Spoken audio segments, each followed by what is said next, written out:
concrete walls. There's a place for us where we could go, where we could be alone.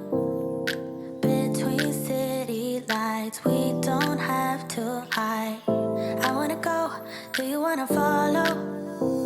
There's something in the air, I can't explain it, but it's there.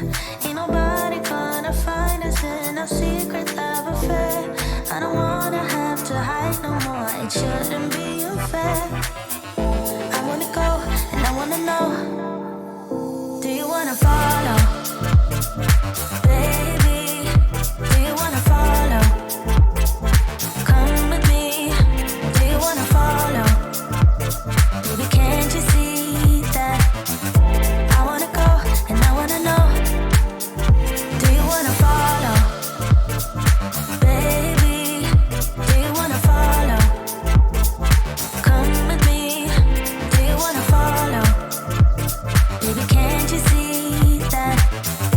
I wanna go, and I wanna know, do you wanna follow? I can't understand why we can't hold hands, but they don't know what we have is real love. Aren't you sick and tired of having to hide? I know a place, do you wanna follow?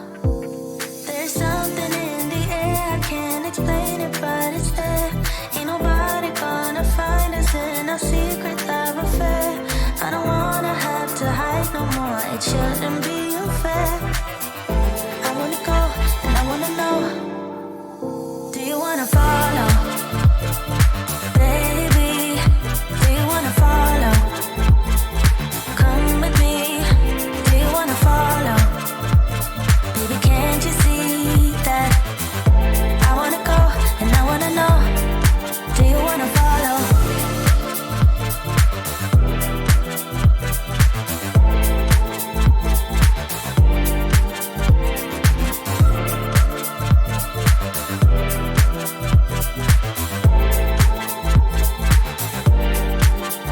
Do you wanna follow? Baby, do you wanna follow? Come with me, do you wanna follow? Baby, can't you see that? I wanna go, and I wanna know, do you wanna follow?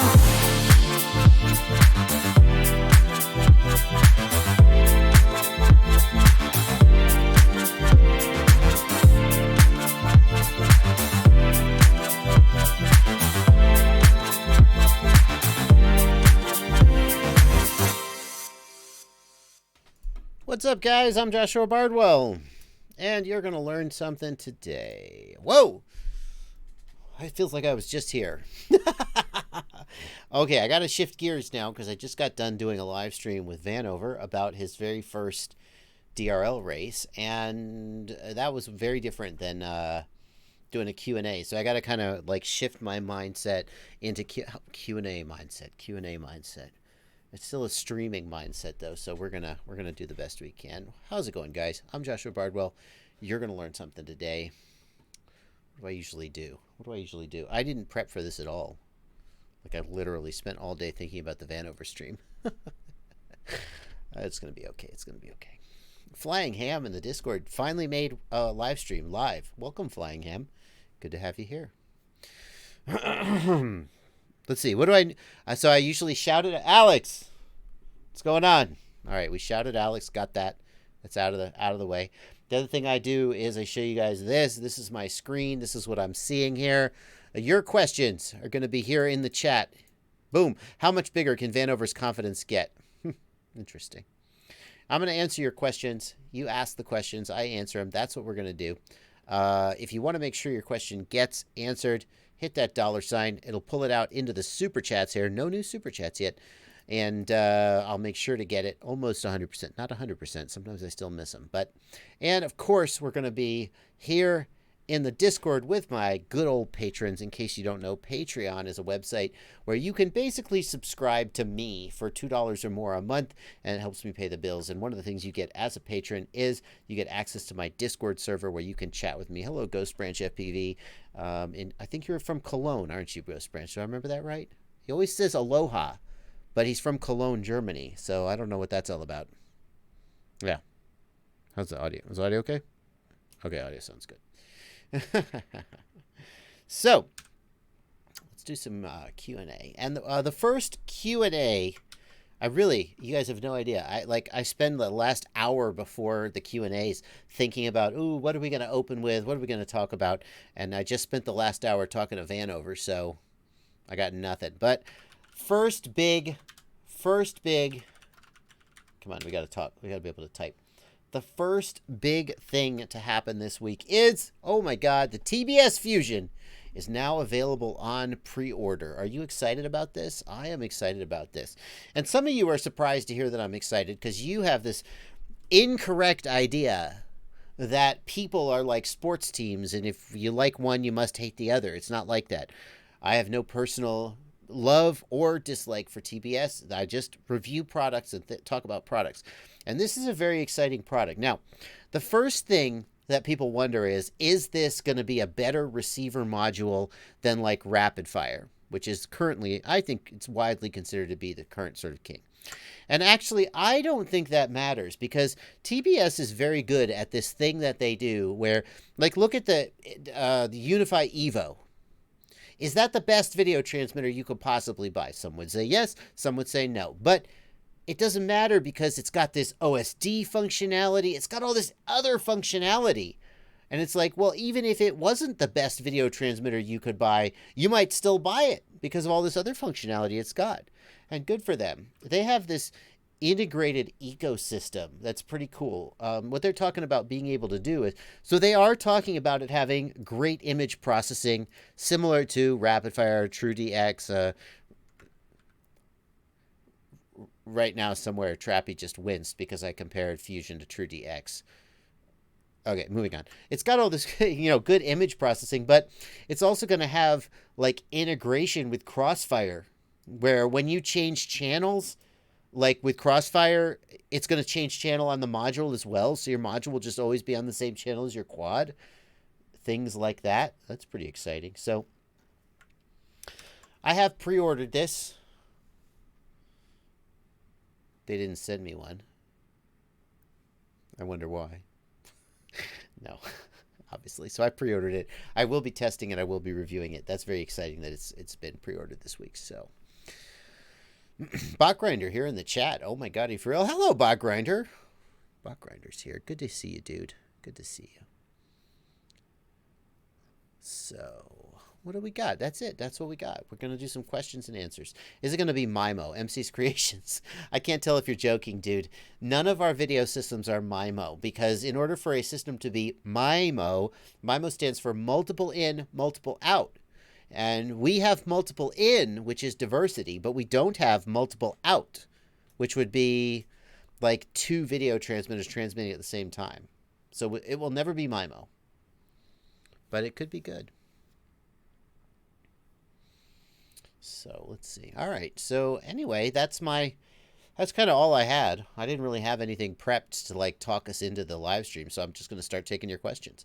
Any news about Bitefrost, Gear Trone? These no news about Bitefrost. Fat Shark has said they will be sending it to me. I think I should be getting it in the next like 2 weeks. I look forward to trying it. Bitefrost is Fat Shark's response to the DJI high definition FPV system. The upside of Bitefrost is that it will use the HDMI input on your existing goggles, so you don't have to buy new goggles. The downside of Bitefrost is, all right, I'm going to be straight with you guys. Here's the downside of Bitefrost. And I want to preface this by saying I have all the hope in the world that Bitefrost lives up to our expectations. I want Fat Shark to be successful with this product. At the same time, so Fat Shark is using this system, HD0 or something. It's using an off-the-shelf chip. And I'm just so skeptical that any system using an off-the-shelf chip will deliver what we need. I hope I'm wrong. I said that apparently I said this like 2 years ago when I reviewed the goggles, the DJI goggles RE. I said, if DJI is getting into FPV, that's a good thing, because if anyone can deliver high-definition FPV, it's DJI. And the reason for that is that DJI has enormous engineering resources. And it's kind of confusing because, like, why did DJI make this digital FPV system? You think that they did it because they want to sell FPV goggles. I don't believe it. I don't think that the whole FPV market is big enough to make it worth however many millions of dollars DJI spent developing this system. So why did they do it? I don't know. I've heard a story, and maybe this story is apocryphal, but I've heard a story that at one of the Shenzhen races, everybody was using analog FPV, and somebody from like the Chinese government was like, DJI, why are they not using your gear? And DJI was basically a little embarrassed and went, oh shit, we got to get our stuff together. But whatever the reason is, I've heard other people say that DJI developed this system because there are other markets for low latency FPV that they want to get into. Presumably other markets means industrial or military, or I don't know. But my point is, whatever reason DJI did this, it was not to make, in my opinion, it was not to make money by selling the system to FPV pilots. Obviously, they want to sell it to FPV pilots, but they can't possibly recoup their investment. So then I go, well, why did they do it? And the reason that's relevant is because if you look at a company like Fat Shark, their only motivation, their only reason for doing this is because they want to sell it and make money. And that means that inherently they have less ability to invest in the system than somebody like DJI. Which means that, does that mean that inherently their system is going to be weaker? These are the thoughts that rumble around in my head. And I share them with you because that's what my live stream's about. Let's see here. Okay, well, I guess I did have something to talk about going into the live stream. Yeah, that's the thing, Drone Racer. DJI has Lightbridge. Lightbridge is a fantastic, long-range, excellent digital video system. It's used on the Mavics. And they're big quopters, like the big quopters, like the S1000. Lightbridge is amazing. Lightbridge has high latency and is no good for like proximity racing or freestyle. But if you want to fly a Phantom or a Mavic, Lightbridge is unbelievable. Why did they invent this whole other system just for us little FPV pilots? I don't know. It's interesting. Let's see here. All right. Let's get some questions. What do you think about the Caddx Ratel 2.1 millimeter camera? Mad Fisher, thank you for your question. The Caddx Ratel is about $35. It is a damn good camera for $35. In my opinion, there are 3 cameras that I personally care about in the world. One of them is the Runcam Eagle, which I think is the best looking camera I've ever seen. It's like $50 though. Not everybody wants it, and not everybody thinks it's the best looking camera they've ever seen. The second one is the Foxier Aero, which is $20, and it looks pretty freaking good, and it's only $20. If you want a cheap camera that still gets the job done, it's the Foxier Aero. And then there's the Caddx Ratel, which is a damn good looking camera. Some would say better looking than the Eagle, and it's about $35. The difference is that the Ratel doesn't quite have the quality control of like the Foxier or the Runcam. But I think the Caddx Ratel 2.1 millimeter is a great camera, Mad Fisher. License to Drive says there's speculation that the Caddx Tarsier is using Ratel hardware for the FPV side of things. I don't know about that. All I know is I like the FPV feed. I actually am going to be doing a 3-inch build with the Tarsier soon. By my standards, soon, which means like 3 months from now, probably by the time you see it. But I'm going to be doing a 3-inch build. I'm never cutting edge, guys. I'm sorry if you expect cutting edge, I'm not the guy for you. You know, Kebab is like he was talking about toothpicks before there were toothpicks. I'm behind the scenes. I'm stable, but I'm starting to think that maybe these micro quads are going to be something big. I'm thinking maybe it's time I built a 3-inch. So I'm going to be doing a 3-inch build. It's going to be an Acrobrat, Caddx Tarsier. I think the iFlight 20 millimeter stack and iFlight 1506 motors. We're going to be doing those, and I'll finally have a Tarsier. I know, Hildy 2222. Yes, the Acrobat is a 3-inch. Somebody's asking in the Discord, what do you think about Extinction? What do you think about the Foxier Wildfire receiver module? To be honest with you, I've never heard of it, but thank you for pointing it out. Ultimate goggle receiver module with cool appearance and amazing performance. Well, it does have an external fan.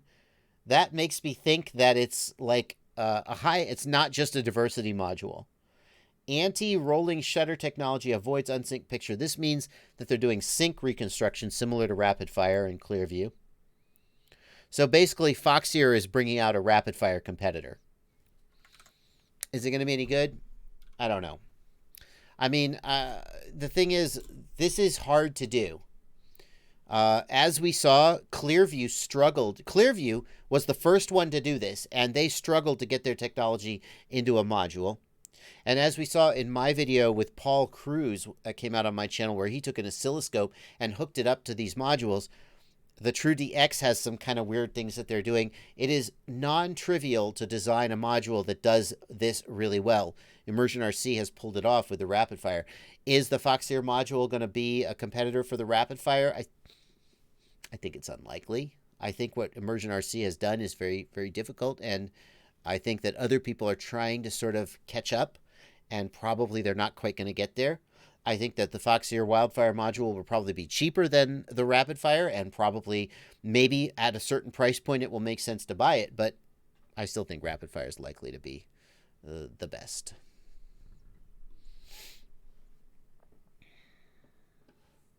Extinction says, I think the Foxier module is rumored to be priced under $100. That could be interesting. See, here's the thing. I do think rapid fire is the best, but is rapid fire twice as good as TrueDX? No. Is it 50% better? The thing is, if you could get a TrueDX for $80 and a rapid fire for $150, for a lot of people, the TrueDX would be the right one to buy. I do think the rapid fire is better, but is it $80 better, $70 better? For a lot of people, the answer is no. Right now, Tony Cake is on vacation in the English canals, and he's wincing because somehow he knows I've said this. But I do think, so I think there's probably a place for this module out there at a certain price point, but anyway. Is TAC FPV going to be the next Rotor Riot pilot? Asks Derek Dvorak. I know the answer to that question, and the answer is no, but only because I know that someone else is on deck to be the next official Rotor Riot pilot, and I'm not going to say who. That's not my place. TAC, I love TAC. TAC's great. Perhaps he will be a Rotor Riot pilot someday, but I do know for a fact he's not the next. Ooh, I don't know if I was supposed to say that, but you know me. You can't hold me back. Oh, Alex Dalton. I can't say who. You know that. Tack. Oh, no. Tack's in the chat. Tack, get out of here, dude. Is it Vic FPV? Will the next... I'm not reading that comment, Matthew Doherty. Not going there.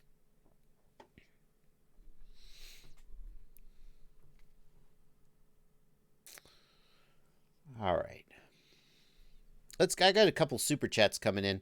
Let me go ahead and get those super chats out of there. Redbeard, the pilot. What are your thoughts? Thank you for $5, Redbeard. What are your thoughts on a 2-inch Cinewhoop class with Tarsier versus the 3-inch Acrobat unducted micro or toothpick for floaty/exploratory flying styles? Redbeard, that is a hell of a good question, dude. And I have to say, that question would be better posed to someone. I mean, I'm going to answer it because you gave me $5. But that question would be better posed to someone like Aaron Ciotti, someone like Albert Kim, who flies a lot of micros. So definitely the next time they do a live stream, ask, oh, they don't do live streams? Oh, okay. Well, I'll answer it.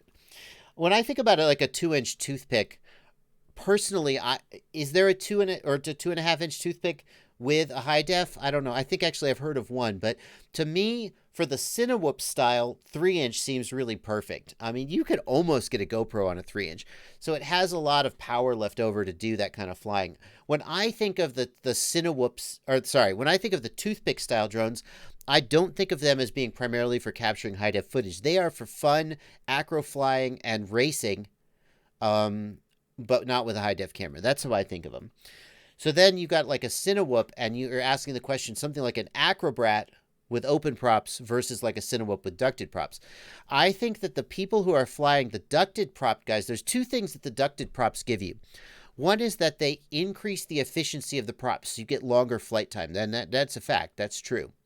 Guys like Paul Nurkala who fly the Cinewhoops talk about how that additional flight time makes it easier to just get the shots that you need to get. The other advantage of the ducted props is when you are flying around an actor or a model who is doing a shoot, it means there's that additional air of safety. And yeah, I know as a sort of experienced drone pilot, you're not really afraid of these little 2-inch props.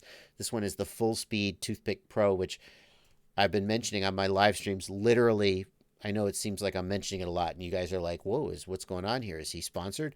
No. It literally just has been sitting on my desk for the last week because I'm supposed to review it, and it's been, so every time I reach over to grab one, there it is, and I mentioned it on the live stream. So fine. Here's a Mobula. It's also here. So those open props make people nervous, and the closed props of a Cinewhoop, I think, are better for like a commercial shoot. But if what you're concerned with is freestyle, getting a high definition recording that you can put on YouTube, the open props of the Acrobat, because the ducted props are less agile. They have kind of an auto leveling effect, and the Acrobat style is better for that.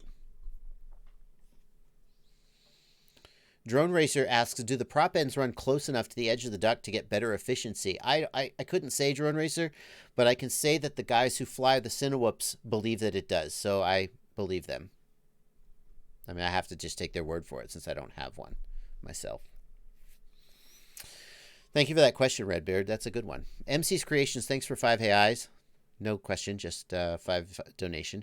Cruel, thanks for $5. Didn't Amimon own the rights to those chips anyway? DJI or anyone else? Yeah, Amimon made the Pro Sight, and I thought that Amimon made the chips for the Pro Sight themselves, and then they wanted to use the Connex Pro Sight as a way of kind of getting those as sort of a proof of concept. But then the Pro Sight never really took off, and I don't know what Amimon's situation is right now, but I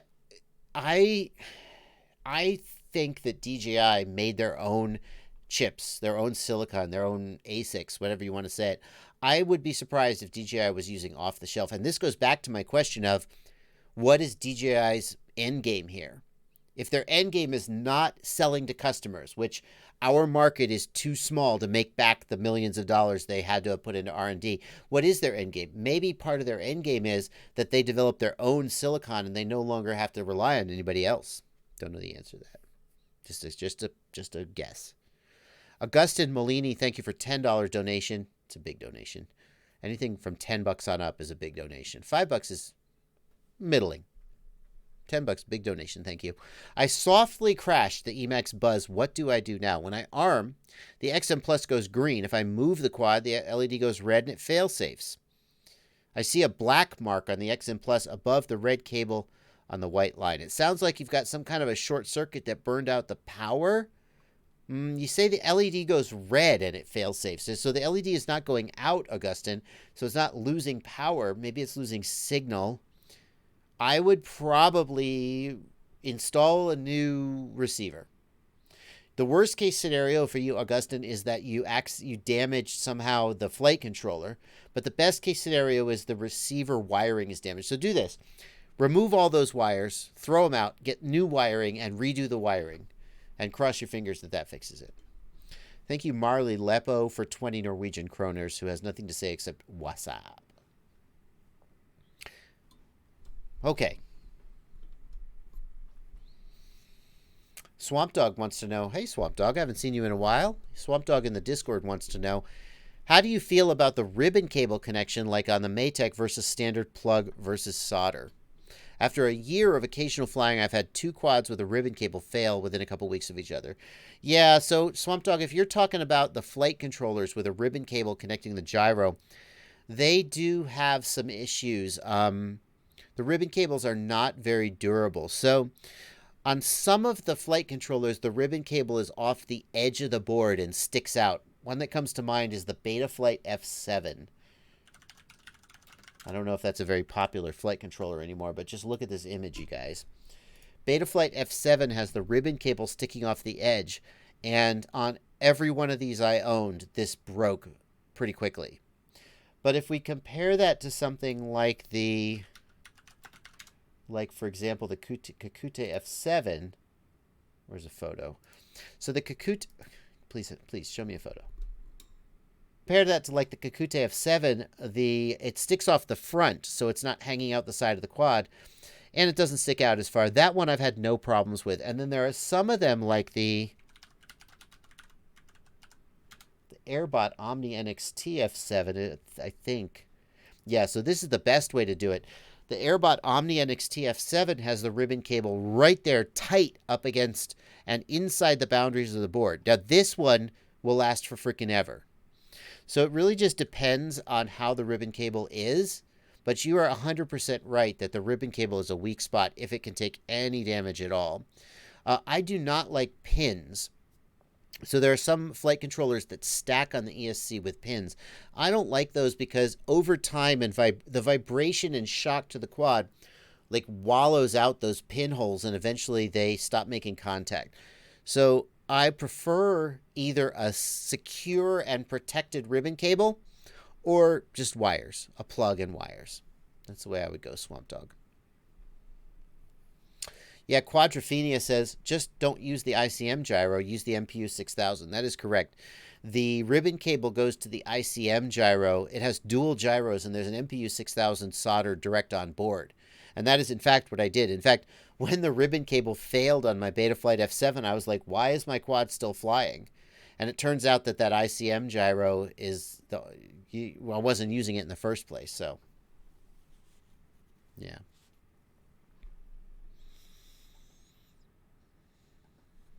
Let's see here. More questions. Let's see. Half Chrome wants to know, is there that much difference between an F7 and an F4? Well, Half Chrome, if you're just running Betaflight 4.1 or whatever, no, there's no difference. You can run at 8. So Betaflight dropped support for 32K sampling, which means that right now there's not any compelling reason to be running F7, except F7 has easier to manage UARTs. The F7 UARTs can do inversion. And that means on an F7, you don't have to think about, look here. Do you see that on this flight controller we just have TX1, TX2, TX3, TX4, TX6? There's no S-Bus, there's no smart port, there's no nonsense. Just take whatever you want, put it on whatever UART you want, and you're good to go. That's because this is an F7. If this were an F4, you would have a lot more nonsense. The other advantage of the F7 is going forward, like in Betaflight 4.1, where they've got RPM filtering. That is super, super useful. People are saying it makes quads fly amazing, and it's going to require more processor power. So buying an F7 today will mean that in the October timeframe when Betaflight 4.1 is supposed to come out, you'll be ready to go. Whereas if you're running an F4, you may have to scale back a little bit. Nikhil Parik says, I got your flight controller, my flight controller. DFU mode is broken. Nikhil Parik, sometimes people can't use the command line or the button in the configurator to put my flight controller into DFU mode. I don't know why that is. But I think if you hold down the button instead of trying to use the command line or software, it will work. The other thing you can do if it won't go into DFU mode is download the Impulse RC driver fixer, and it will fix your drivers. Sometimes it's a driver problem on your computer, and you have to run the driver fixer. Marcos Huerta says, so why don't people just fix the problem with the F4 and manufacture with the UARTs? Well, Marcos, that can be done. Like if you look at my flight controller, the S-Bus pad on my flight controller has a switchable inverter put on it, so it can be inverted or not. The short answer to your question is that the design of the board gets more complicated if you start putting like switchable inverters. Sometimes you'll see people will put a UART pad and an S-Bus pad, and one is inverted and one isn't. It just gets complicated, and it's just much simpler with an F7 where you just... There's UARTs. There they are. It can be done, but it's just more tricky. Let's see here. Gavin Edgley says, thank you for $5, Gavin Edgley, in the super chat. I think I've burnt out my DJI FPV air unit. Oh no, I powered with one of the antenna loose. Now I get a red light, no goggle signal, and it won't connect. Wow. Gavin, I would be surprised if... So first of all, never power up your transmitter with an antenna disconnected. Okay, well, we all know that. I would be surprised if that made it not connect to USB, though. I mean, that'll burn out the radio amplifier, but I would expect it to still connect to USB. The bottom line, Gavin, is, first of all, condolences. That's $100. If you smoked it, you're down $100. That sucks. Welcome to the big leagues, I guess. I would reach out to DJI support and cross your fingers that they can help you. Miles F., thank you for $5. Miles wants to know, how do you format an image for a Taranis splash screen? I do not know that off the top of my head, Miles. So thank you for your $5 donation.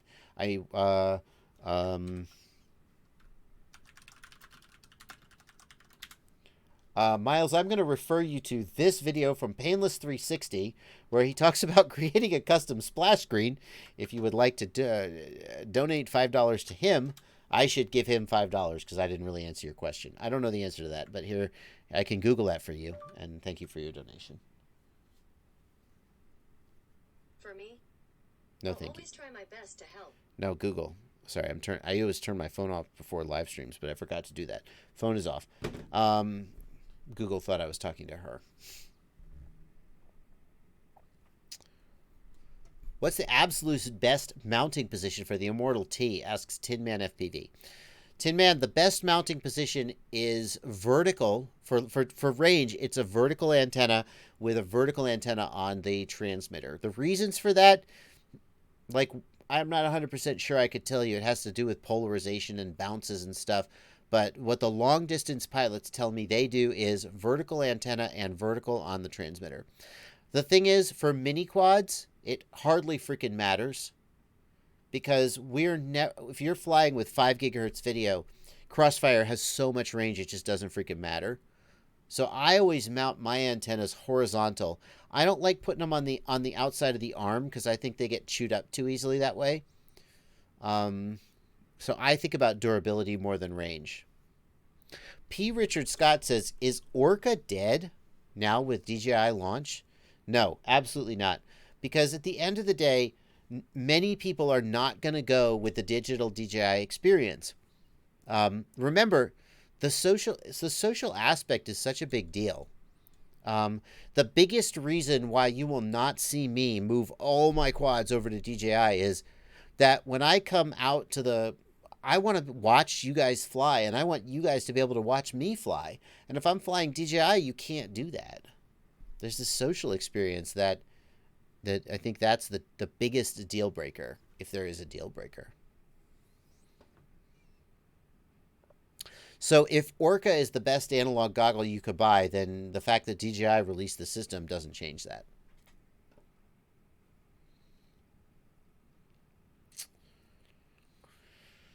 Let's see here. What do we got?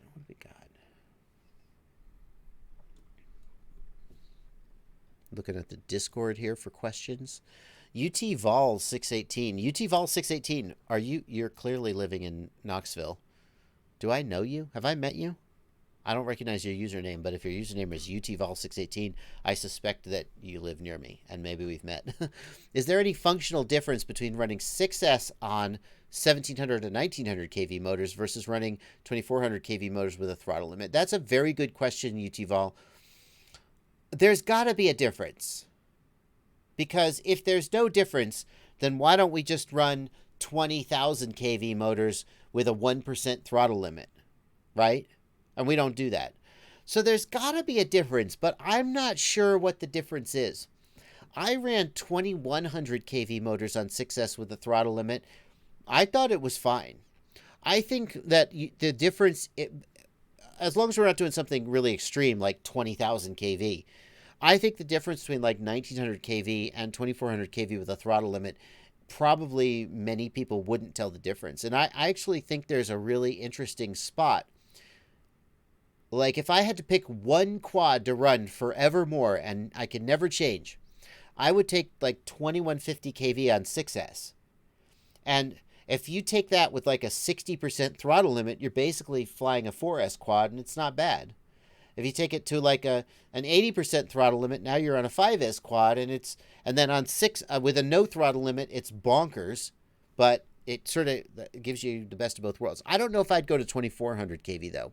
I feel like 6S 2150 kV was so freaking bonkers.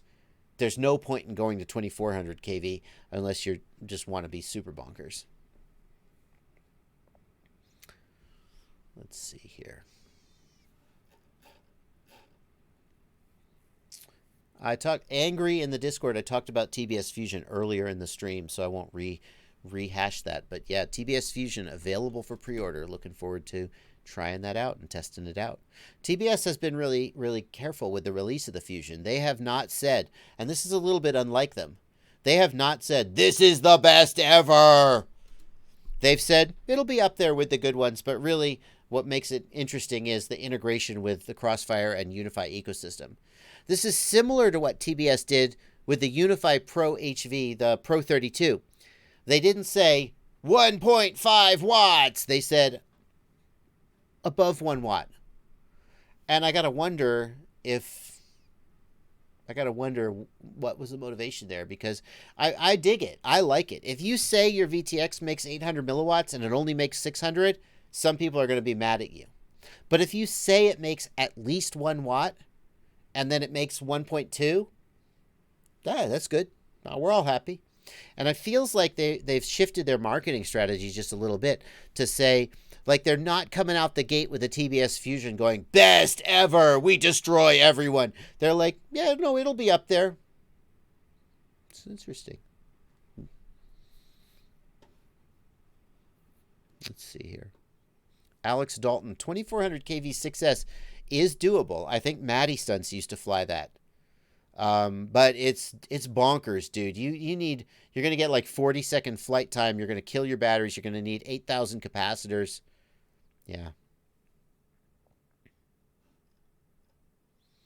Dean T is wondering if I saw his question. Did I miss your super chat, Dean? No, I don't see you in the super chats. So I don't know if I've seen your question or not, Dean. It's a tough one. Marciano027 wants to know if the TBS Fusion will work on the Eachine EV200D. Yeah, Marciano, it will work. The EV200D is a standard Fat Shark module bay. The only thing that's special about the EV200D is that it has quadversity. If you put two EV200Ds in, if you put two Fusions in the EV200D, you may get some diversity switching noise as it switches back and forth in the middle of a frame. So you wouldn't want to do that. But if you put one Fusion or one Rapid Fire in the EV200D, it's no problem. If you want to do the quadversity, I think you have to use the actual Eachine modules.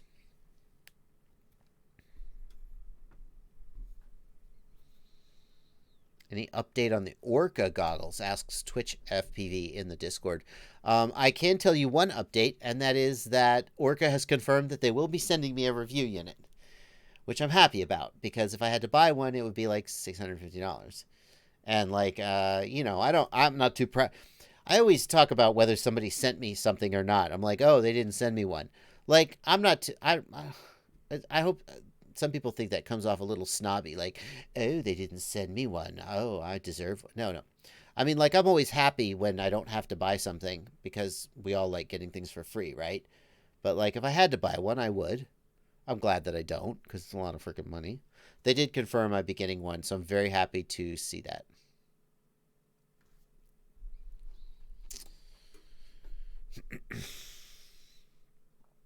I'm looking forward to seeing it. Ever since I saw the very first Orca goggle in January of this year at CES, I was like, oh, this is good. But then they had to get from, all I saw was a prototype. And it didn't even have a module. It didn't even have a DVR. It was basically just screens in a 3D printed shell.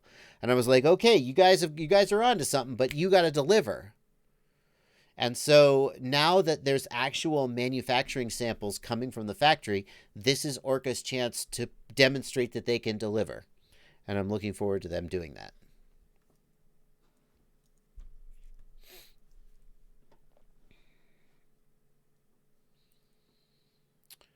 WannaGetFly wants to know, do I prefer any earlier 3.x Betaflight releases compared to the latest? Nah, WannaGetFly, 4.x, for all the issues that some people had with 4.x, I think 4.x flies so freaking good. The stick feel is amazing in 4.x. I've come to really love it. It flies better than any version before for me. The ability to hold the nose steady on throttle changes is incredible. I've moved all my quads over to 4.x.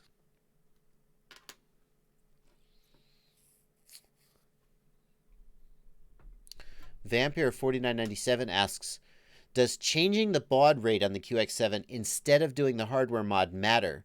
Or is it just to get telemetry working? No, Vampire 4997, if you change the baud rate on the QX7 to avoid doing the hardware mod, then both directions slow down. So in other words, you get more latency in your control link. Got a couple more super chats coming in. Miles F. Nope, I got you, Miles F. Oh, nope, my bad. No more super chats. Matthew Doherty, $1, but no questions. Okay, we're good then. Pat said, I'd be happy to get you the dimensions of the DJI camera. Let's talk about that in the Discord, Pat said, though. Not here on the live stream. Pat said is designing a frame for the DJI module and camera and has some questions about the dimensions. Let's see here.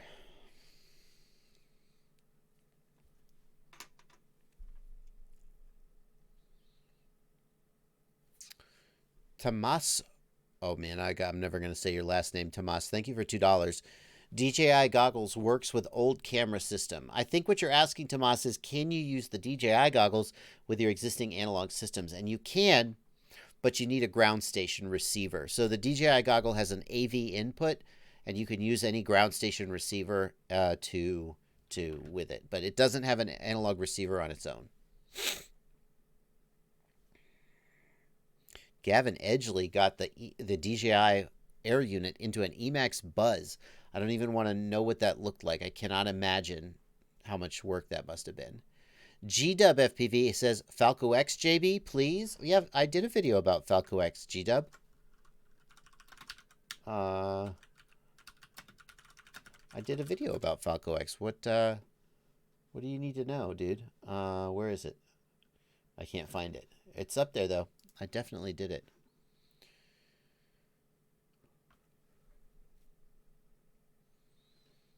Thank you, Broke Mechanic, for $5.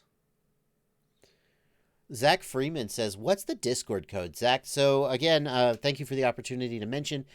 Access to the JB FPV Know-It-All Discord is available for patrons only. So there are a few things that I get. My philosophy has always been do everything for everybody for free and then hope that enough people feel gratitude and want to return the favor.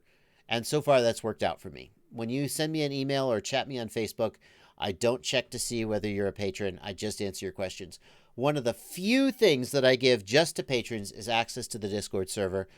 And one of the other things is that on the Patreon page, I upload podcasts of my live stream. So if you can't watch the live stream live, you want to watch it listen to it in the car or something, I do that. Those are two of the things that patrons get exclusive access to. But if you want to get on the Discord server, just head over to my Patreon page, link in the video description, and sign up for $2 or more a month. You will get access to that. What's my thoughts on the DRL Racer 4 Street? Corey Rowe. Corey, I just did a live stream in the hour before this one with Alex Vanover, and we talked about DRL and the Racer 4. The Racer 4 is 1,400 grams, so basically twice the weight or more of a typical mini quad. And 5S 7-inch props, which is a big freaking beast. The two reasons to, and it's like $600. So what Alex pointed out is that if you were to buy and build a Racer 4, you wouldn't be able to do it much cheaper than that.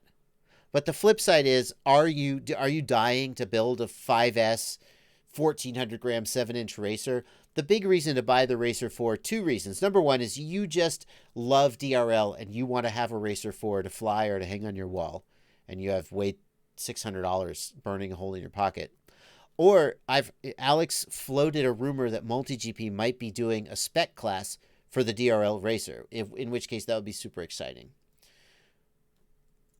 I can't. I mean, if I had $600 to spend on a racing quad, it wouldn't be. I mean, the only reason those quads are the way they are is because they're on television. So unless you're going to be on television or racing in spec class, personally, I don't think I'd spend $600 on a Racer 4 just because I wanted to fly it. John Rosner, do DRL pilots need a ham license? That's an interesting question, John. I guess they would need a ham license because there's still a video transmitter on the quad. I do know there are some rules, and I don't know the details of the rules, but there are some rules where if someone else has a ham license, you can operate the radio. It's possible that DRL might have some like guy there who's official operator, but the bottom line is those guys all probably have a ham license anyway. Want to get fly? Thank you for $5. We met at I.O. You had the bad refurbished session 5 that wouldn't work. Yeah, I remember that. Want to get fly bought a refurb session 5 and then it didn't work. Ouch. I was not able to fix it for him, but thanks for $5. Kyle K brings up an interesting point. Kyle, this is the thing that no one talks about ham radio, and so just shut up. So, ham radio, amateur radio, is non-commercial. Unlike the FAA, where you could have your Part 107 and you could do commercial flying, there is no commercial equivalent to a ham license. The amateur radio band is inherently non-commercial in nature. So, when a pilot is flying in a race for money, are they legally allowed to use the ham band? Are they legally allowed to fly under Part 97, which is the U.S. code section that relates to the ham band? If you are a Part 107 operator and you're flying a commercial job like for a movie or for a real estate client, and you're flying under your Part 107, but you have an analog video transmitter, are you violating your Part 9? And here's the thing. I've asked this question to like lawyers and official people who should know the answer. How can someone fly a 5 gigahertz analog video transmitter legally in the United States for commercial purposes? I don't think it's possible.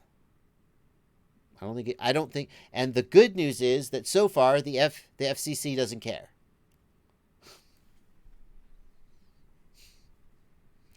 But someday they might.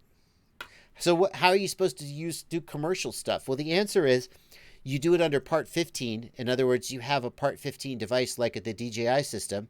None of our analog transmitters are certified under Part 15. Or you do it under a different license. You actually go get a license, like a television station just has a license to the frequency, right? But if you're doing 5 gigahertz analog, there's no way to do that commercially legally that I know of. And hopefully, no. Now let's stop talking about this. Thank you very much. Because so far, the FCC doesn't seem to care. And let's hope they keep not caring. Okay. Let's check the Discord here. How's it going, Discord? Nate Man wants to know, how do affiliate links work? Wow. No, seriously. This is not just me pretending. Look, see, Nate Man really said this. How do affiliate links work? Since you asked, Nate Man, the way that affiliate links work is when you click the affiliate link, a cookie is set in your browser. And a cookie is just a little variable that lets the browser track you. And then at that storefront, any purchases you make get credited to whoever's affiliate link you clicked. And then you get credit for them. So that cookie has a time limit on it. Sometimes it's 24 hours, sometimes it's 2 weeks. It depends on the store. And any purchase you make within that time gets credited. Typically, the cookie is pretty short. It's like 24 or 48 hours. The other question is, let's say you click my affiliate link and then you click Stu's affiliate, UAV Futures affiliate link. Who gets credit? And that's up to the store. Some stores will, typically it's the last one you clicked. However, some stores will do it so that the first one that comes in gets credit until it expires, and then the next one that comes in. So the safest thing to do if you want to give someone credit for a purchase is click their affiliate link to go to the store, add all the items to your cart, make the purchase, check out, and then they probably get credit. But there's no way for you to actually check on that.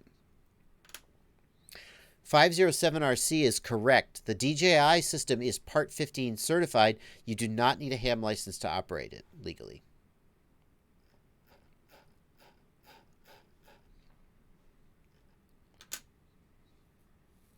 Keith Sloiter says, I noticed you had iFlight motors on one of your builds. How are they? Keith, iFlight motors are pretty damn good, honestly. They're too good. They need to stop because guys like me want to sell motors for $26. And when you can get iFlight motors for $22,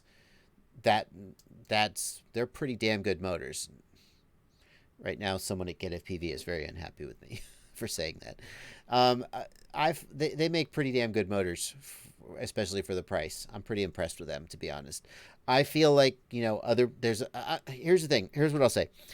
When I decided to make a JB branded motor, I didn't want to just make like a 2306 motor. There were a zillion 2306 motors out there. What would be different about mine? People would say, why shouldn't I just buy a T motor? And I would be like, I don't want to put myself in that position.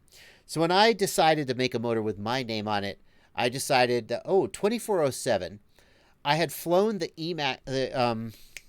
EFAW 2407 motors, really liked them. EFAW went out of business. And I was like, okay, here's a place where I can differentiate. And I'm glad I did, because there's a lot of really freaking good like 2207, 2306 motors out there. And if I had to compete with them, it would be hard. So, my motors are 2407s. They have an interesting thing that they bring to the table. If iFlight starts making a 2407, I'm going to be in a really awkward position. They're really good freaking motors. There you go. So.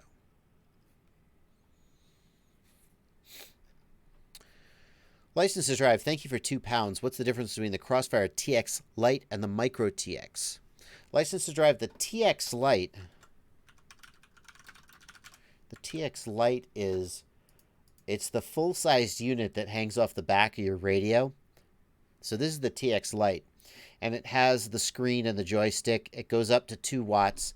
The only thing it doesn't have is the Bluetooth module. It doesn't have the Bluetooth module. That's where you save the money. Whereas the Micro TX goes in a JR module bay, and it only goes up to 250 milliwatts. That's the difference. It doesn't have a screen, doesn't have a joystick, and it only goes up to 250 milliwatts. That's your answer. Not me says, oof, not me. I just got my first quad. I had a crash. It doesn't want to take off. It slightly moves. It has full power while lifting it with my hands. Yikes. Not me. Don't arm your quad while lifting it with your hands. Don't do that, dude. Just don't. You're so lucky that it hasn't cut you up. If you can say the sentence, my quad has full power while lifting it with my hands, you have violated some really fundamental safety guidelines.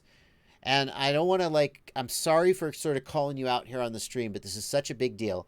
If you came up to me and you said, I just got my first gun and I can't tell if it's empty by looking down the barrel, I'd be like, stop, just stop. And that's what this is like. Do not arm your quad while it's in your hands. I know you've seen guys like Mr. Seal arm their quad, and then they launch it from their hand. I'm not going to tell Mr. Steele what to do. He's a pro. He can risk his own hands if he wants to. But especially if this is your first quad, just don't do it, dude. It's so dangerous. And here's the thing. You're holding the quad, and you're like, yeah, it seems fine. I got this. You put a prop on wrong or something, it's going to flip out so fast. And you freaking guys send me pictures of your cut up hands and your cut up faces. I get an email once a week of somebody who says, Joshua, I just got my first quad and I was holding it in my hands and I armed it and it cut me in the face and it cut my eyeball out. And I thought you should see these pictures of my cut eyeball. And I'm like, no, I don't need to see that. And then you say, I just wanted you to know. You should do a PSA about this because people need to know. And I'm like, Everybody else knew, dude. Except they didn't. So PSA, if you just got your first quad, don't freaking hold it in your hands and arm it. Because someday it's going to eat your freaking face off. Okay. There's the PSA. And also, don't send me bloody pictures of your face. I don't need to see that. I know it's dangerous. I don't need to see that. So, let's see if we can solve Not Me's question. Dear Not Me, it doesn't want to take off. So I'm guessing Not Me that, and you're probably still here in the chat, so you're welcome to chime in. I'm guessing when you say it doesn't take off, so like you arm it and then you raise the throttle and it doesn't lift off. Is that right? Let's keep an eye on the chat and let's see what Not Me says. Not Me he's run out of the chat in shame because I called him out. But seriously, it's for your own good. I just don't want you to get cut up, and it will mess you up. You're going to do it 50 times and it's going to be fine and you're going to feel safe. And then one day you're going to have a prop on wrong, or you forgot to turn the board direction in your flight controller, and it's just going to cut the shit out of you. So, okay. All right, Not Me. If you get back to me with what happened. When you raise the throttle, does it lift off or what happens? That's what I want to know. Okay, moving on. Yeah, Chamber says, Cricket gave Steel Squad a high five. I hate to say this. I'll say two things. These guys are pros. They are better at this than you. Some of you, not all of you. When you see Steel doing a hand launch or Cricket giving the bottom of Steel Squad a high five, well, number one, these guys have prepared in ways that you're not aware of. It's like when you watch the guys at the high wire act at the circus, they've prepared in ways you're not aware of. It looks like they're doing a super dangerous thing, and they are, but there also are things you're not aware of. Whereas you're just like, yeah, let's do it.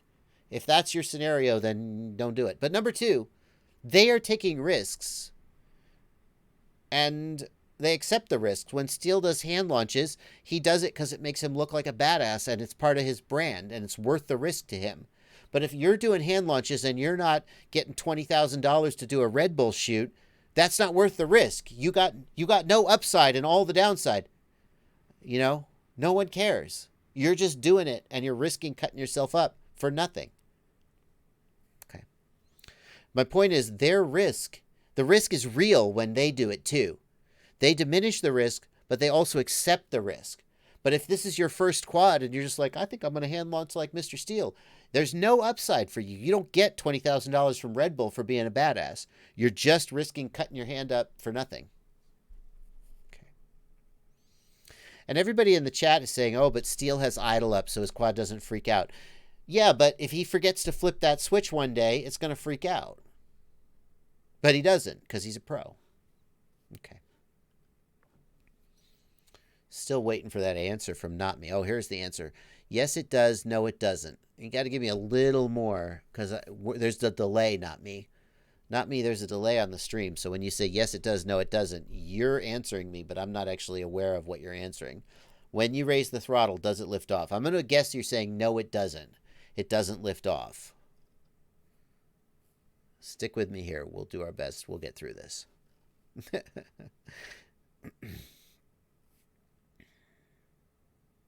It's interesting, guys. Like, think about it this way, guys. This is actually a favorite topic of mine, is sort of risk awareness and risk management.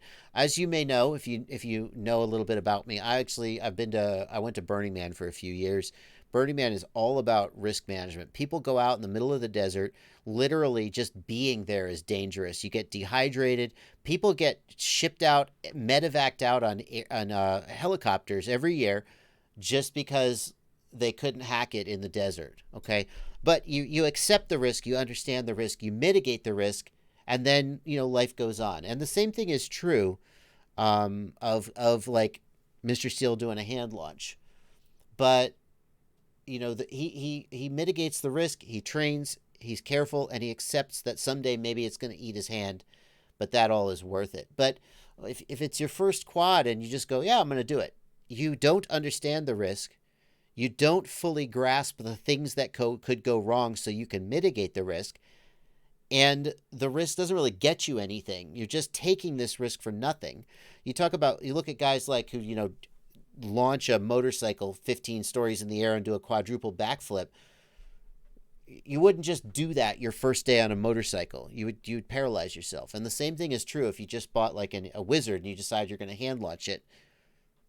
You haven't done any of that. Okay. Anyway, I guess you found a favorite topic of mine. I'm going to move on.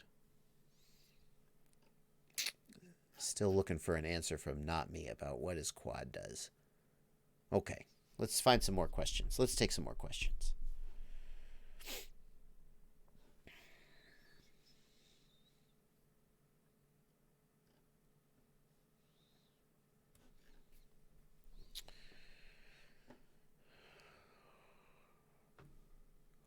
Hand launches do look cool. Quadruple backflips over a canyon look cool too. In the same way that the guy doing a quadruple backflip over the canyon for your amazement has practiced, so has Steele. The risk is there. Grimy Gravy says, I jumped out of shitty Air Force planes with the lowest bidder parachutes packed by disgruntled Army privates for a living. God had his chance and he didn't take me, so I'm invincible. There you go. Nick Sebring wants to know if is my screen out? I don't think my screen's out of focus, Nick. I think it's you. Nikhil Parik, thank you for a question. Let's get me off of this topic. My quad flips out when I upgrade to 4.03. Nikhil, most likely the board alignment is incorrect. The way that Betaflight represents board alignment changed slightly between 4.0 and the previous versions. And on a few flight controllers, it means that the default board alignment is not correct when you go to 4.0. So if you go to 4.0 and the quad flips out, you need to check your board alignment in the configuration tab. What you want to do is go to the setup tab and move the quad with your hands, left, right, forward, back, and see that the 3D model moves correctly. If not, you need to adjust the board alignment.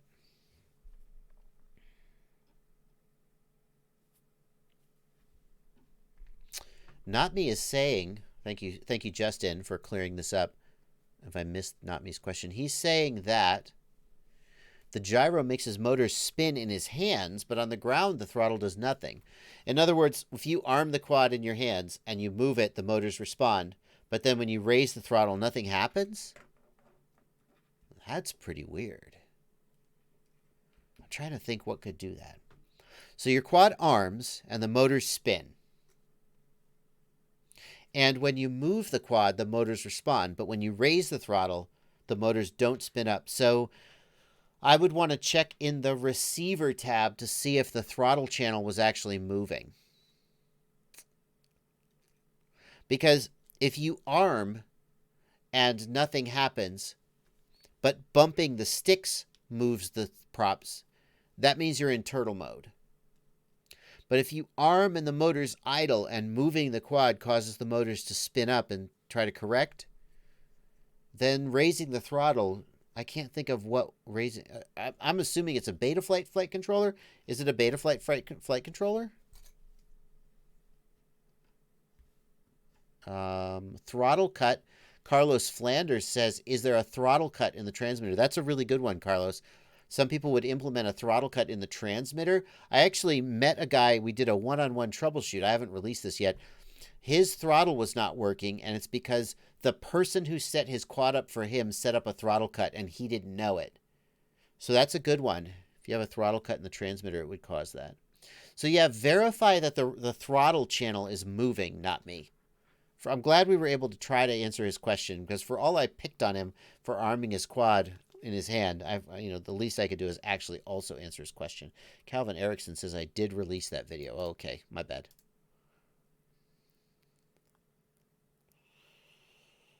Anyway, Not Me. If you want to get a hold of me outside of a live stream, I promise I'll do my best to answer your question. Please don't feel embarrassed about the fact that I yelled at you. Sorry about that. It's not just you, dude. It's everybody out there listening. Why have throttle cut, says Marcelino Jorge Romero. Marcelino, I agree. On a mini quad, on a quadcopter, a multi-rotor, there's no reason to have a throttle cut. On a plane, there's no flight controller to arm or disarm. So the minute you raise the throttle, wow, the motor's going. So on a plane, you have a throttle cut so that you don't accidentally raise the throttle and hurt yourself. But on a quadcopter, on a multi-rotor, there is a flight controller, and as a result, you arm and disarm, so there's no reason to really have a throttle cut, in my opinion. Fatty FPV, thank you for $3.33 in the super chat. Thank you very much. John Rosner, thank you for $5 in the super chat. I hope YouTube doesn't take too much of it. I think YouTube takes like 30% of the super chats. I don't remember. Spud Nick said, oh, I love this question, Spud. Any tips for improving as a pilot after you reach a plateau? I'll speak from my own experience about that, Spud Nick. I find that after I reach a certain plateau in any skill, I get to a point where it feels satisfying to do the things I'm good at. And I don't feel as the reward of doing something cool balances out with the annoyance of breaking my quad. So I do the moves I feel good, I feel comfortable with, and I'm good at, and I avoid pushing myself into scenarios where I risk breaking my quad. And that's how you get better. When you've hit that plateau, what you need to do is watch somebody else who's a better pilot than you or who inspires you. Watch somebody like Vanover do freestyle, or watch somebody like Cricket do freestyle. Watch Drib do freestyle. Any of these, I mean, these are just three names that came to my mind. I'm not trying to, anybody else who I didn't name, no offense intended. But watch a pilot who inspires you and go, oh my God, how did he do that? And if you're like me, you watch those guys and you go, I could do that. I could do that. You focus on the things you think you could be good at, and you kind of just overlook the things that you got to find something in somebody else's flying that you go, oh, how did he do that? And then you got to go out and you got to try to do it. And you're going to crash your quad, you're going to break your quad, and you're going to be super annoyed. But that's how you get better. And then eventually, like you watch Cricket fly, and he does these backwards drops through, and you're like, how does he do that? Eventually, you'll get good at it, and then you'll be a better pilot, and you'll be at a new plateau. Yeah. Is Mr. Steele? Somebody says, Mr. Steele, what's up, my brother? Is Mr. Steele actually in the chat? What's up, Steele? Oh, he's there. He's here. What's up, Steele? I wasn't talking about you. Shit. Now what am I going to do? Yeah. I was not saying he's a bad example. That's not true at all. It's not true. Here's what I'll say. Mr. Steele is a bad example, and no one should be like him.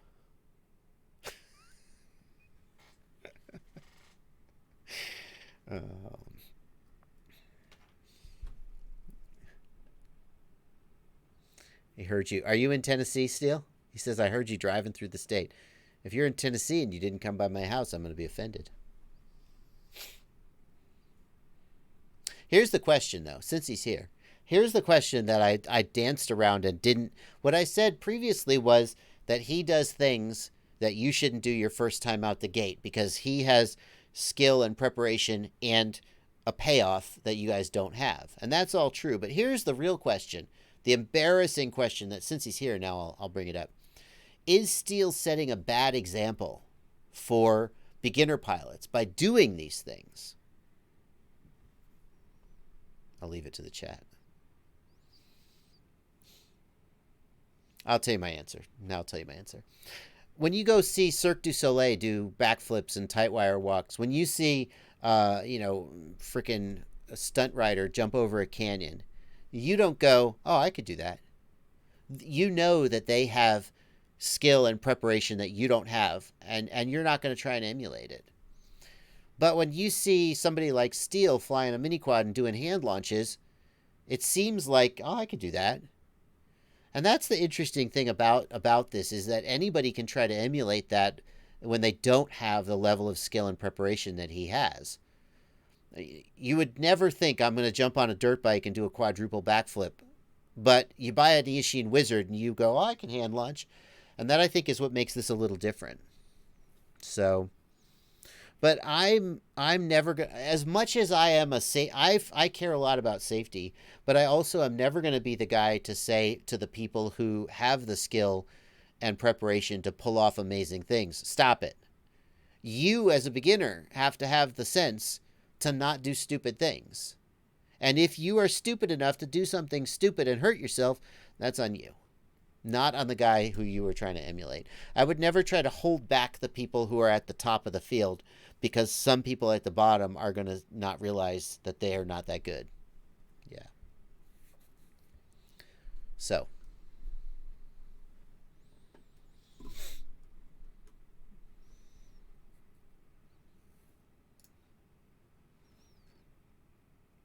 Twitch FPV wants to know, what's the best way to deal with bounce back on Betaflight 4.0?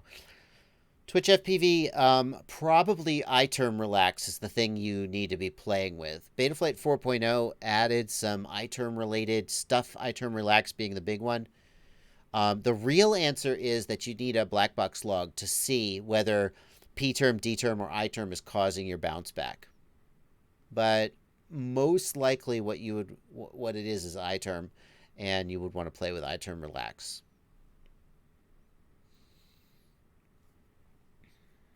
Here's the one more thing. I guess I like this topic. Here's the other thing.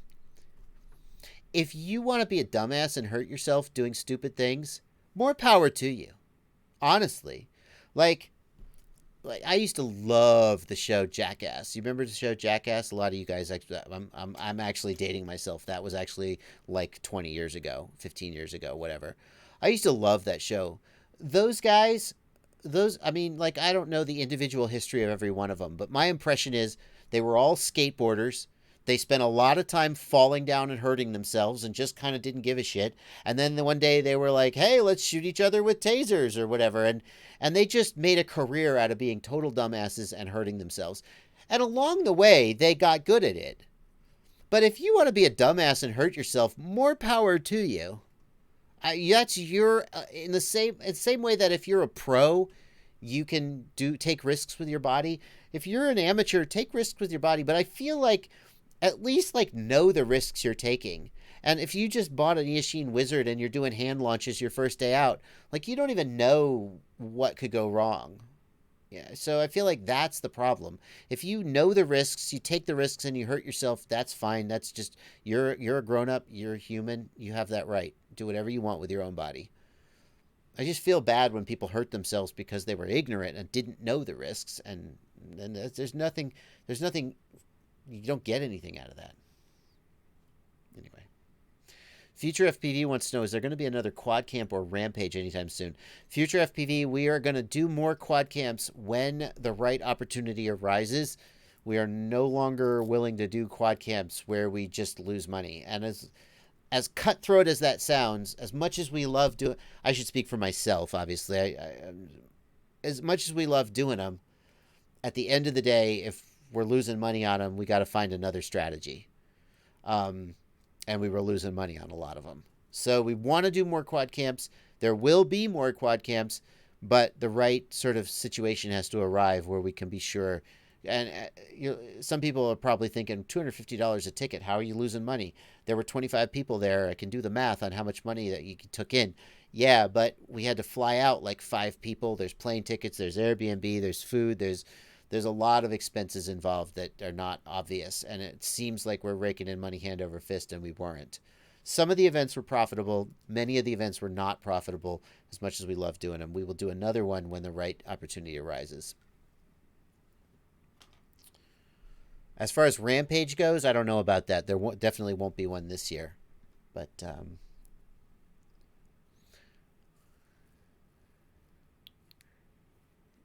thank you, Steel, for coming out and livening up my live stream. I don't know why people like Steel so much. They do, though. They freaking love him.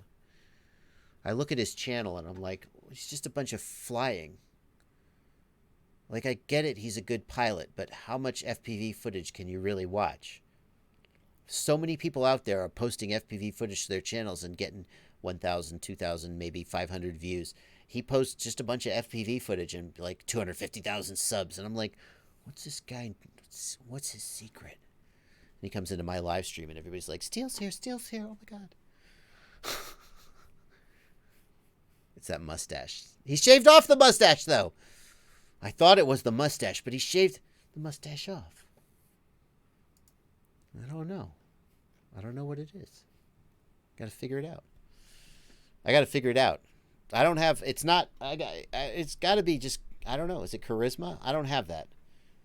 I have to desperately try to like just, please, do you have any questions I can answer? Is your quad broken? I'll help you fix it. I'm not good looking and I don't have any charisma, but I can help you fix your quad. Please like me. I need a mustache.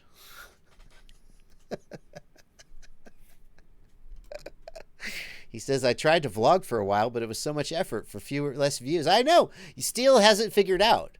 I got to figure it out.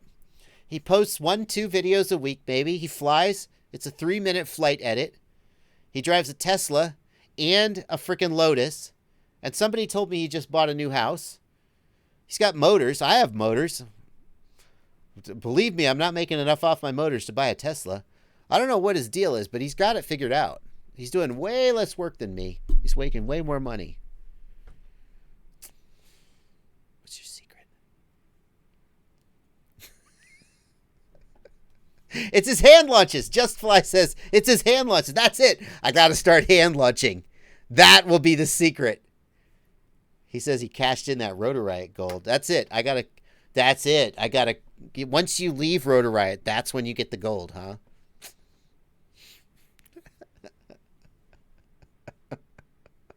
This live stream's gone totally off the rails.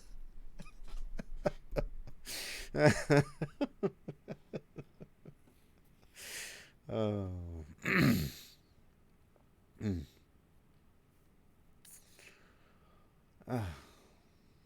I suck as Terminal LCPL says I suck as a pilot. Please help. I don't know, man. I can't help you there. I also suck as a pilot. I hear Steele's autograph is going for $5K on eBay, says Cement Kid. Wow.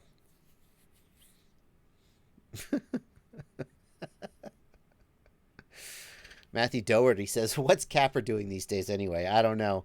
Trying to sell Rotor Riot to Red Cat, I hear. That's what he's doing. I hope that works out well.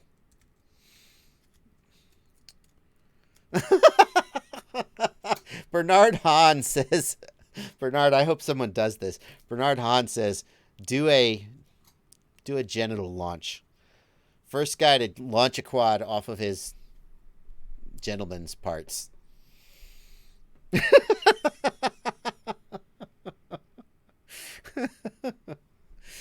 Oh, man. Wow. No more super chats have come in. Oh, Judy Jacob says, yes, but Steele doesn't have his house in Liftoff Simulator, so I'll always have that. That's true. I'll always have that. Yeah, but I've never been in a BMW commercial. Have you guys seen this? Oh, my God. Have you guys seen this? Hang on. Where is it? Where is it? I got to find this. If you guys haven't seen this. He was in a freaking BMW commercial. Like...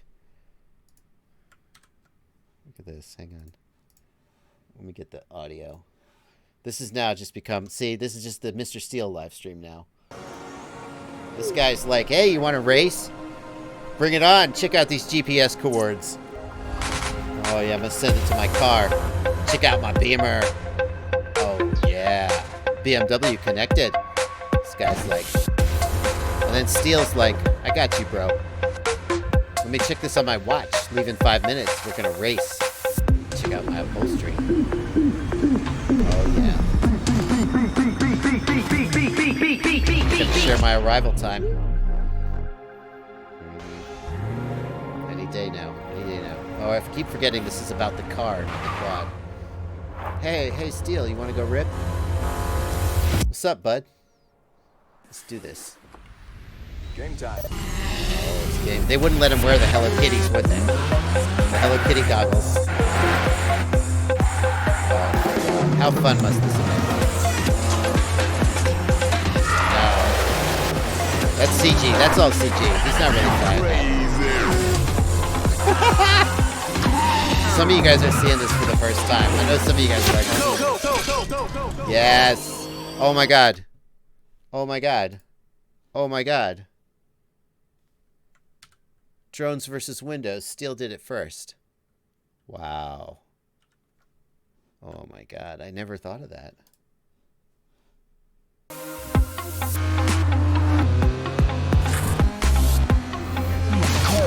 can't fucking believe this. I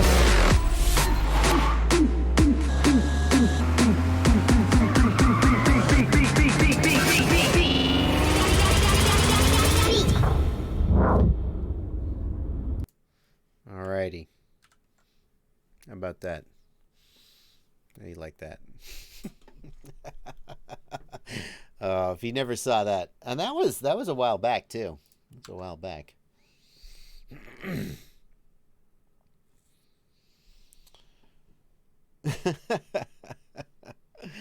Ghost Branch FPV has a let's get this live stream back on track. Ghost Branch FPV has an actual question. Thank you, Ghost Branch. Why do people prefer to have battery voltage in OSD instead of average cell voltage? I don't know the answer to that, Ghost Branch. I have switched to average cell voltage because it used to be, Ghost Branch, that you basically just always flew 4S or 5S or whatever.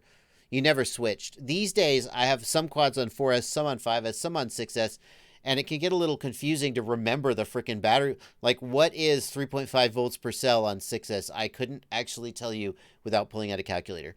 So these days, I put average cell voltage in all my OSDs. But back in the day when all you flew was 4S, it didn't really matter. You just knew 14 volts was it. So there you go. But yeah, I switch over to average cell voltage for all of them. Now that I've started, and it happened when I started flying 6S. I was like, is my battery dead? I have no idea. So Rizla1UK wants, thank you for £2. Is a super chat question a one-off payment? Yes, it is. It does. It doesn't repeat. It's a one-off payment. Thank you. Thank you for your £2. Sky Scout says, Joshua, help me. I have a Lumineer 210. What would be a good battery to fly? Well, assuming you have 2296 motors. Are you for real? What is a 2296 motor? RX 2296. You mean 2206, don't you? Yeah, you mean 2206. For 2206 motors, those are a little bit small. By today's standards, they're a little bit small. Once upon a time, they would be considered big. But I would not push those 2206 motors too hard with the props. Probably maybe 50, 45 for good handling at most. Maybe 50. I mean, you can go higher, but you're going to struggle to get good handling out of them. So I would say something like a Dow Cyclone 5045, 5046 would be a good choice. 2206 used to be the shit. I remember the first time I saw a 2306 motor, it was the Emax 2306 2700 kV, and I was like, "What? This motor is so huge. Why?" Now 2306 is like the smallest motor you would mess with. Not Me is back. I just have a bad gyro. I did remove the props by saying full power. I meant the motor spin max speed. Thanks for your help and worrying for safety. Thank you, Not Me. I appreciate that. Duly recognized for taking the props off, dude. I really just, when I hear the words, oh no, it's going to happen again. I'm not going to get back on this topic. But just when I heard the words, my first quad and full power, my brain just went, oh my God, stop. I please don't want to see any more pictures of cut up hands. And I kind of lost my mind. So Ronnie Ringkung says, can we just talk to Steel now?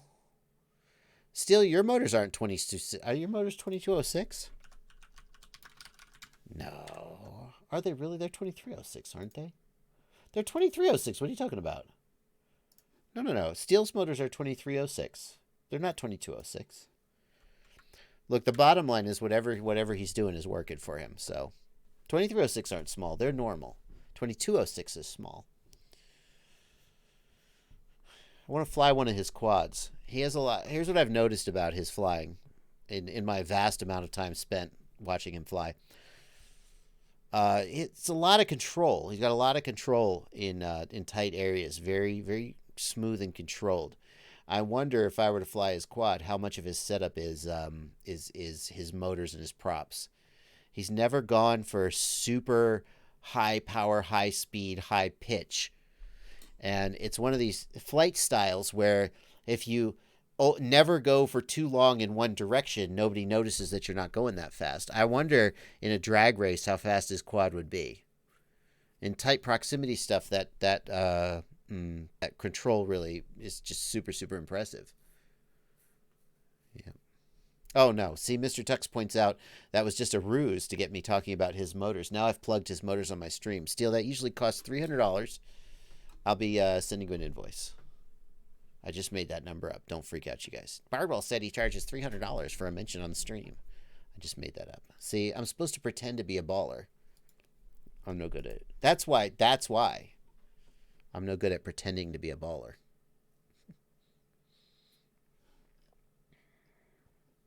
Chamber points out I could buy one of Steel's quads, but they cost $1,100. So... Steel says my shit's slow for sure, but it flies well for what I do. I do agree. I actually flew a 6-inch 2300 kV quad the other day, and I was amazed at how much more control I had. Kind of got me rethinking some of my ideas about what makes a good build. Because I love that punch when you touch the throttle and it just goes, blah! I love it. But then you're doing like a split S over a tight tree coming out the other side through a gap. And on my quad, I'm like, oh, God, do I have this? But on this 2300 kV 6S build, I was just like, I got this. And I was like, this is the secret to Steel flying so good.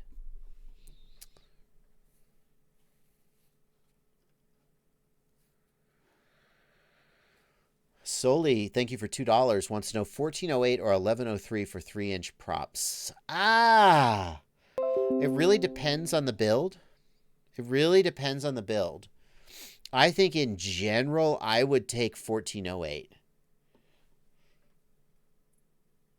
And I'm only saying that based on other stuff I've flown. I think 1103 is a little small for 3-inch props. But if you have a really light build, 1103 probably does pretty good.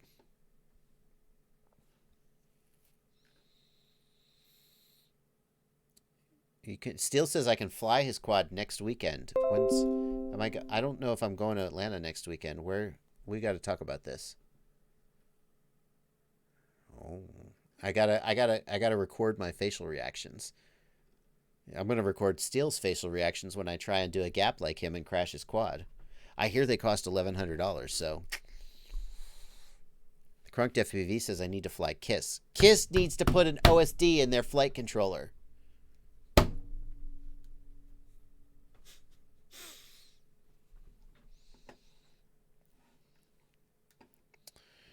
Keith Sloiter, can you expand on the FAA basic skills test you mentioned during the last live stream? I don't think there's any more information out there. As 507RC says, the FAA has been mandated to create the test, but they haven't released any details about it. So all we know is that sometime in the November timeframe, we think that the test will be there, but no one has actually released any details. There's no information. Am I coming down this weekend? Maybe. I know what you're talking about. I gotta do a review of the Stingy frame, and I'm gonna be going to Atlanta to fly. I did say that. Yes, there's a global qualifier, multi-GP qualifier in Knoxville Saturday that I'm supposed to go to. There's a thing in Asheville that I might have Saturday night. Wow. My schedule gets really full. I gotta figure this out.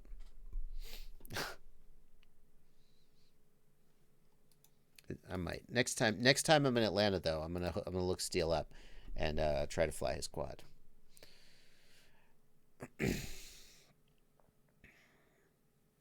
Will I be reviewing the TBS Fusion camera in Kernighan? Yeah, they're gonna send me a TBS Fusion. I'm gonna sit on it for 2 months. Then I'm gonna post on my Instagram like this and go, much respect, but no thanks. No, I will be reviewing it. I'm just yanking Steel's chain.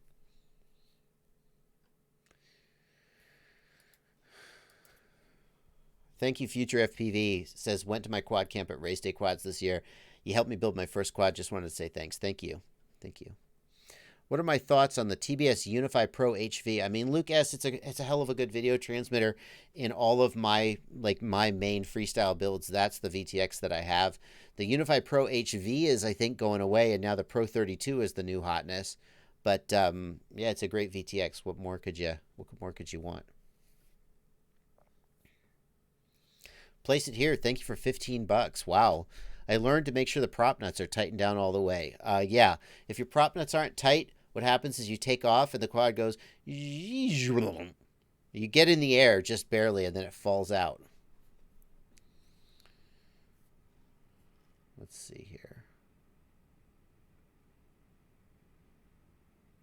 Do I think Steele looked better with or without a mustache? I don't really comment on people's looks. People can look how they want to look, and I don't think it's really anybody's place to, unless you're trying to date him, it's really none of your business what anybody looks like. If you're trying to hook up, that's on you. Then obviously you got an opinion. Since I'm not trying to hook up with Steele, I got no opinion. He can do whatever he wants with his face. I hope he's happy. Because, like, so many people, it's the same reason I get annoyed when people are like, what are you wearing? Is that a skirt? I'm like, what do you care? Shut up. It's none of your business. So.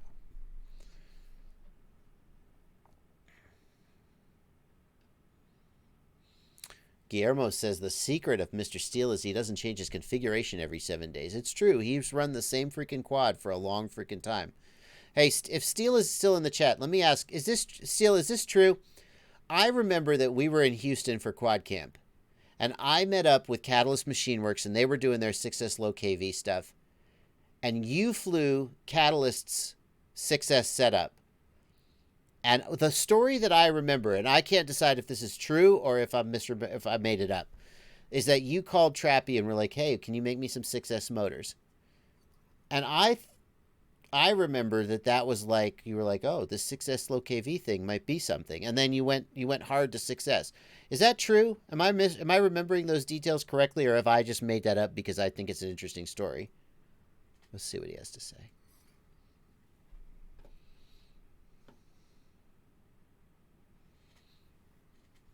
Michael Scott Rue says he flew Steele's rates for a year. They were very responsive. Yeah, I don't know. We'll see. Oh, he says that was the deciding moment. That's so cool. Because he flew the same 4S setup for a long time. To have kind of been there the moment that he was like, oh, there's something to this. And he switched his setup. That's kind of cool to have been there for that. So cool. Thank you. Good to know. And Catalyst. I mean, Catalyst should take a little bit of credit for helping switch Mr. Steele to success. It's kind of neat. What motors on the Acrobrat? Chris E is talking about the Acrobrat build that I'm going to be doing, the 3-inch build. iFlight tells me they are working on a 1506 sized motor. Here's the story. iFlight right now has like a 1408, and when I said I was going to do a 3-inch build, I was like, I don't know. I've never built one. So I reached out to Aaron Ciotti, who does a lot of micro building and flying. He's Ciotti FPV, CIOTTI if you don't know him. And he said, ugh, I hate 1408s. They're terrible. No control. With the throttle curve, they'd be okay. I was like, well, what size motor do you like? He said 1506 is like awesome for an Acrobrat build. iFlight doesn't make a 1506. And iFlight said, well, actually, we're going to make a 1506 soon. And I was like, oh, really? So I was like, okay, let's do that. So that's what we're going to, if you go looking for iFlight 1506 motors, you won't find them. But they say they're making them. And now that I'm talking them up, they're going to make them. So that's what we're going to be putting on there. Alex Dalton says, Steele, here's another. Steele, if you're still here. Somebody was looking at my video and he said, what motors is Steele flying on 6S? Because he said Steele is flying white motors on 6S, but the Steele 6S motors are black. And he was like, what motors is he flying? So what motors were you flying, Steele? There were 6S motors, but they had white bells. Are you working on some secret thing? One of my viewers really, really wanted to know.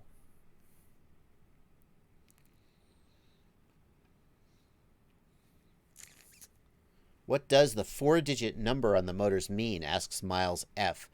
Miles, it is the dimensions of the stator bell. So a 2306 motor, not the bell, I'm sorry, the stator, sorry, apologize. A 2306 motor has a 23 millimeter stator diameter and a 6 millimeter stator height. Ah, Steele says prototype motors are always white. So this guy was right. Whatever he's flying is some new prototype he's working on.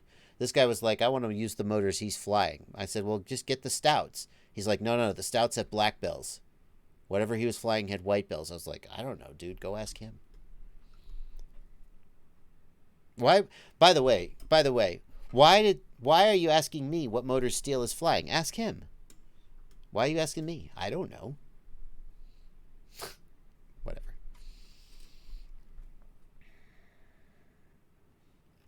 Thank you, Jonathan Obenauer, for a $20 donation. No question, just $20 he felt like giving me. Thank you, sir.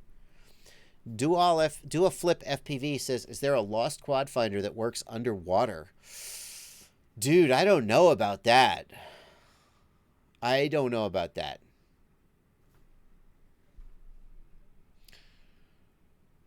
Marco Travasos wants to know, I notice also how Steele takes weight a lot into consideration. Yeah, and then Steele actually commented earlier, one of the reasons he didn't go to 6S sooner was that the batteries were so heavy. He really cares a lot about the weight of his quad. Somebody said to me, he said, I just built this quadcopter. It's 700 grams, and I have Steele motors on it and 50-40 props. And I was like, whoa, dude, whoa. I mean, you gotta tune the motor to the quad. If your quad weighs 700 grams, don't put Steele motors on it. His motors are not, he builds a very light quad. It's very light. The motors are very linear, very controllable and precise, but they are not big powerhouse motors like, and if you have a 700 gram quad, you're not going to have a good time with his motors. So yeah, cares a lot about building. And if you're not going to do that, you can't just stick his motors on any quad without thinking about these things.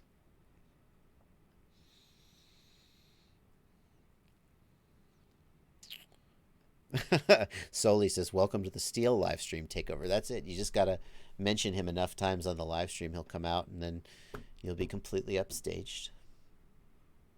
Let's watch another one of his videos.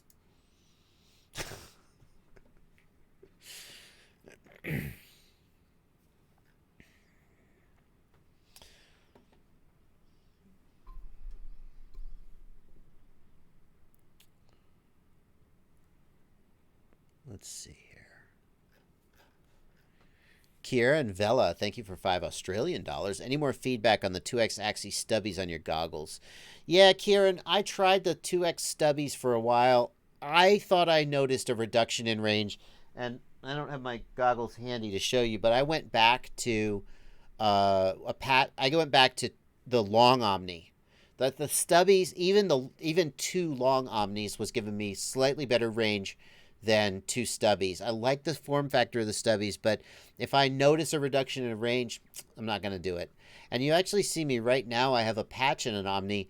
When I was doing the module testing, I needed to go really far in one direction, and I was like, oh, I should take an Omni off and put a patch on, and the difference was pretty substantial. So the takeaway is the right tool for the job. Don't just stick two Omnis on your goggles and never think about it again.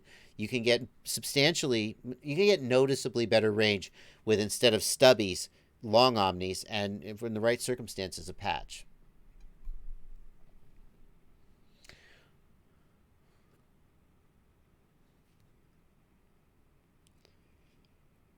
Let's see here. My XT60s have a burn mark on the negative lead. What's up with that, Bobby Allen? Two things can cause that, Bobby Allen. Number one, you plugged in the battery backwards one time. That could do it.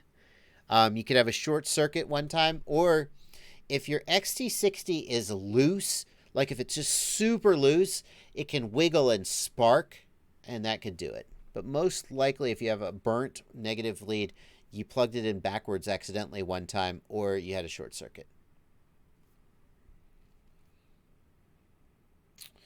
Place It Here says, JB, do you have a video that helps me learn what antennas to purchase? I'm so glad you asked that, because that gives me an opportunity to mention my website, fpvknowitall.com. Let's just place that right into the chat.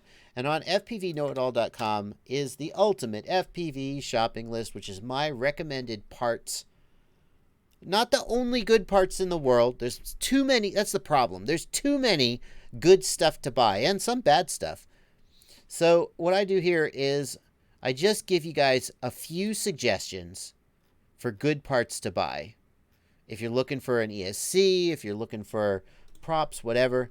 And so anytime you have a question about, like, you know, what motor, what prop, what frame, this is a place you can go to check it out and see what I'm recommending. Thank you for giving me the opportunity to plug that. Steele hasn't tried the Fusion yet. He got the DJI and he didn't try that, so at least he's an equal opportunity not trier of the stuff. How big do your balls have to be to to just basically to go to DJI and go, why'd you send me this shit? You get the new, didn't even put it on a quad. How big do your balls have to be, honestly? How many of you guys, if you got the DJI HD FPV system months before it hit the public, you would have it on the quad the next day and you'd be like, what is this? Just leave it in a box. I swear. I'm glad they didn't send me one. If they'd have sent, let me tell you the truth.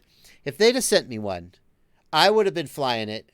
I think it's pretty freaking amazing. Like, it's not perfect. But I would have, the day it released, I would have been like, this thing is amazing. And then y'all would have been like, shill. The fact that they didn't send me one meant that I hadn't actually got many flight hours on it.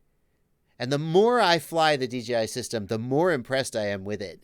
So the fact that my very first video was only with like 5 or 10 packs on it, I was actually more fair and balanced. And then I get to look like yeah, he's the good guy. He didn't sell out. I'm glad they didn't send me one. But if they'd have sent me one, I would have tested it immediately.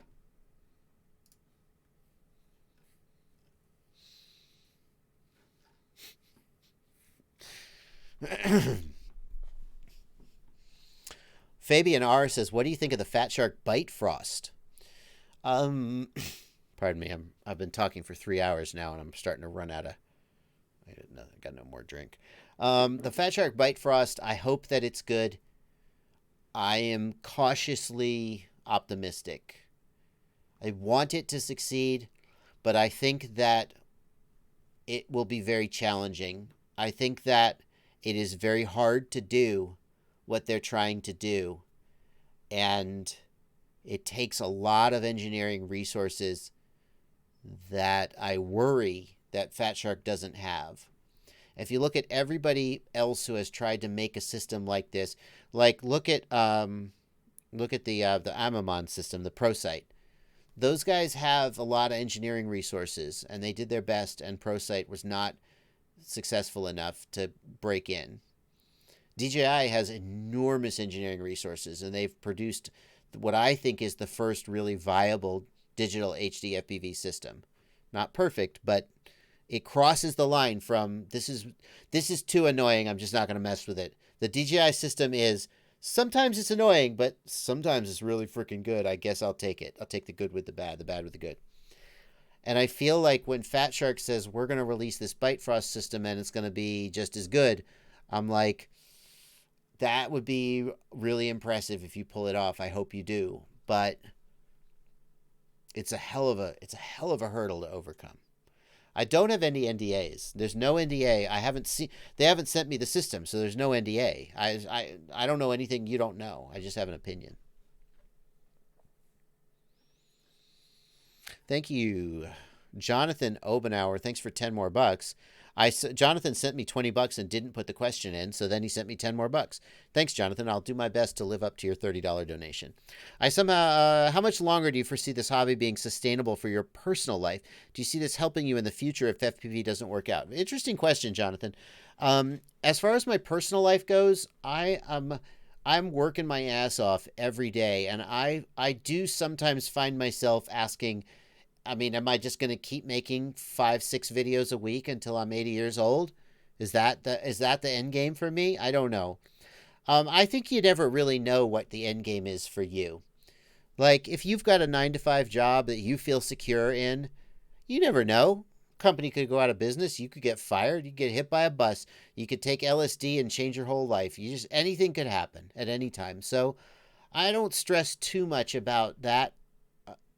What I can say is that when I made the jump to full time, I looked at the math and I said, I'm making enough money that I can hopefully, if it all dries up, I'll have a little bit of a buffer and I'll be able to, I don't know. But the other thing that made the full-time jump work for me was I said, I'm confident that the connections I have within this hobby, like if the FAA somehow makes FPV illegal tomorrow, well, like guys like Tim Nilsson from Get FPV, they're not going to just suddenly go, well, I guess I'm retired. All these people in the industry who I have connections with, Tyler Brennan, Chad Capper, Tim Nilsson, other names who maybe you don't know. Kelvin Lee from Newbie Drone comes to mind. All these people who I've made connections with, they're going to move on to the next big thing or the next thing they're working on. And I hope that my place in this hobby will help me move on with them, you know.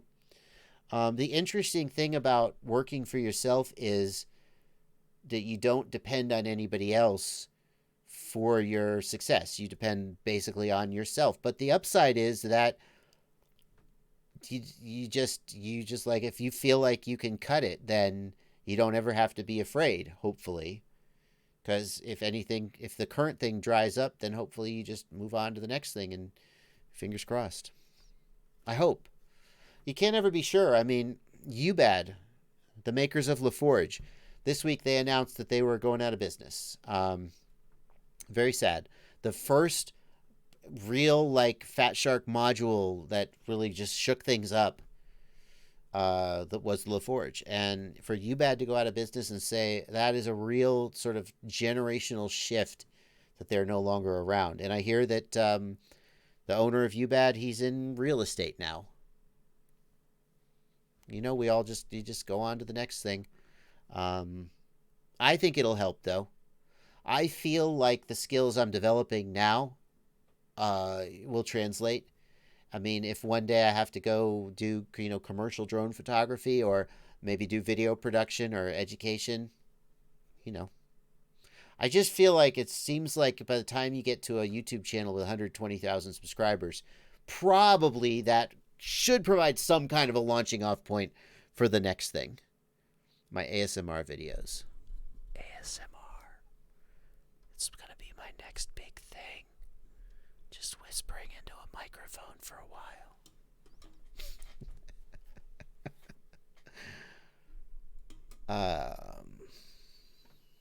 Cement Kid wants to know, do you think the release of the DJI system will stunt the Orca company? No. Only in as much as DJI takes a bite out of the analog market, but I don't think DJI is taking a very big bite out of the analog market. They're selling a lot of goggles, don't get me wrong, but there's just so many people out there who couldn't possibly imagine spending $1,000 on a video system. I don't think it's going to happen. I mean, I don't think they're going to. Orca, Fat Shark, even if they Rapid Fire, they're going to be around for a while.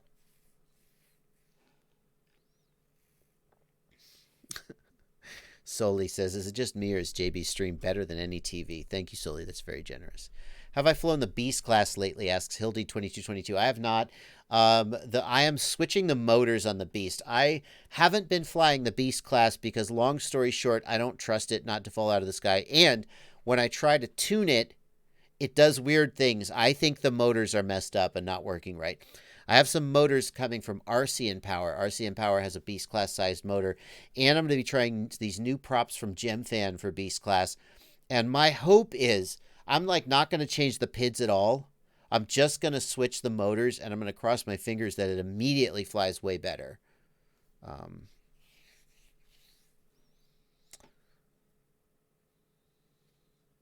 Thank you, not me, for the things.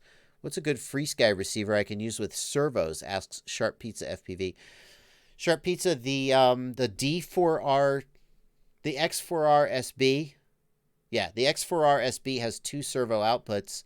If you just need a couple servos, that'll work. The X8R is the next one I would suggest if you need a lot of servo outputs. Gene Cornwell says, what's the best build video for beginners? Gene, I'm so glad you asked. Gene, this is... I'm Joshua Bardwell, and you're going to learn. Shush, Joshua, shush. This is, in my opinion, the best build series for beginners because I made it. It takes you through the whole build. It's a whole playlist of like 15 videos. I'm going to paste that in the chat for you. There's a whole playlist of like 15 videos where I walk you through all the steps of building this quadcopter, including setting up the receiver, setting up the transmitter, everything. And my goal there was for a total beginner to be able to follow that. That is what I'm going to suggest you check out. Alrighty. Well, it seems like Steel is gone, so we may as well wrap up the live stream.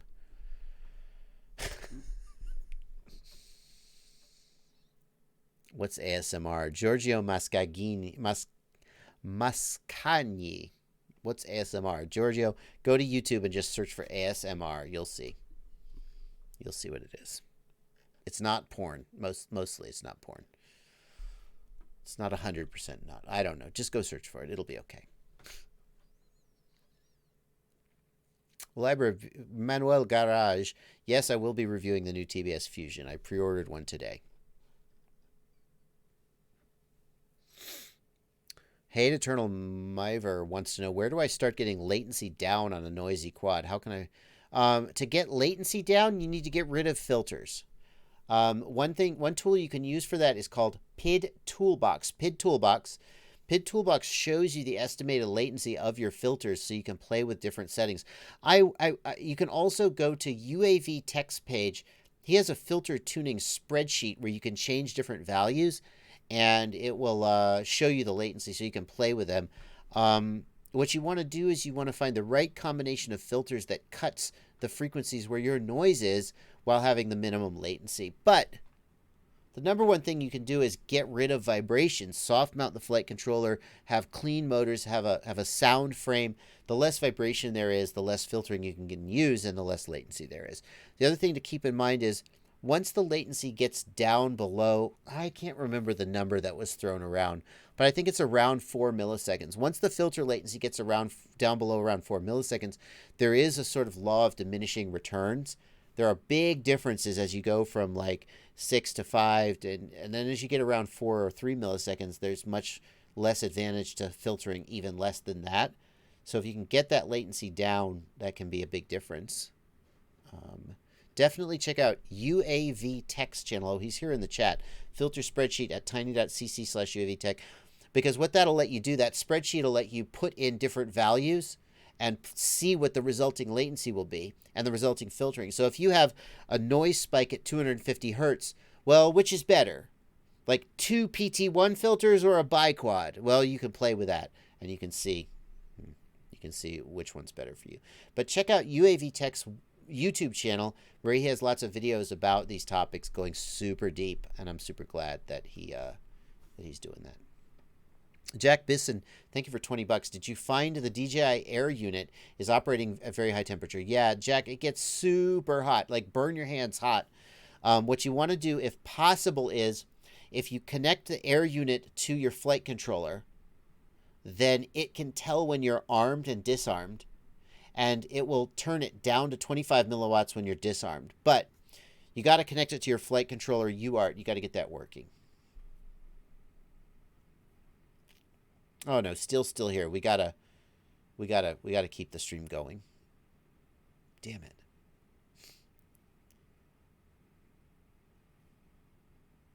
Let's see here. Manual, as in manual and garage. Manual garage. Oh, well, I guess that's how you say your name. I do my best to say people's names as accurately as I can. Okay, guys. Oh, no, we got one more super chat. I was trying to wrap up. Place it here. Thank you for $10. I find that when I watch the build videos, I can't find the exact parts.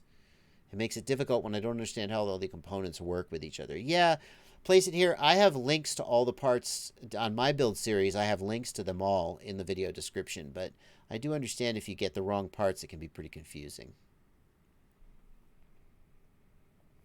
All right, guys. That is the... No more super chats. Stop it. No more super chats. Ah, no, one more. Thank you, the House Blog, for $5. That's it. No question, just $5. Thank you, Discord. Still can't find it. Soli says he can't find anything online from Ciotti. Ciotti FPV is... Where is Ciotti? Yeah, here he is. Ciotti FPV on YouTube. Boom. There he is. Yep, this is him. I'll paste him in the Discord for you. No problem, Soli. There you go. Here's the chat. I'll paste him there as well. Give him a little plug. He's going to help me with my 3-inch build. He's a good dude.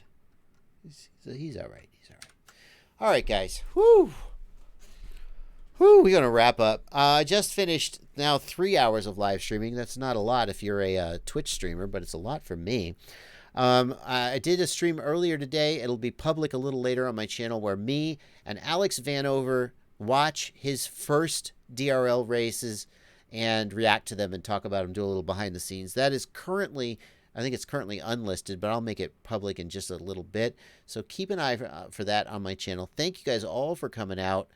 Thank you for the chat. Thank you for everybody who donated in the super chat and for all my patrons over in the Discord. I stream every Sunday at 1 p.m. Eastern and every Monday at 8 p.m. Eastern. Q&A streams like this. So I look forward to seeing you guys next weekend as well.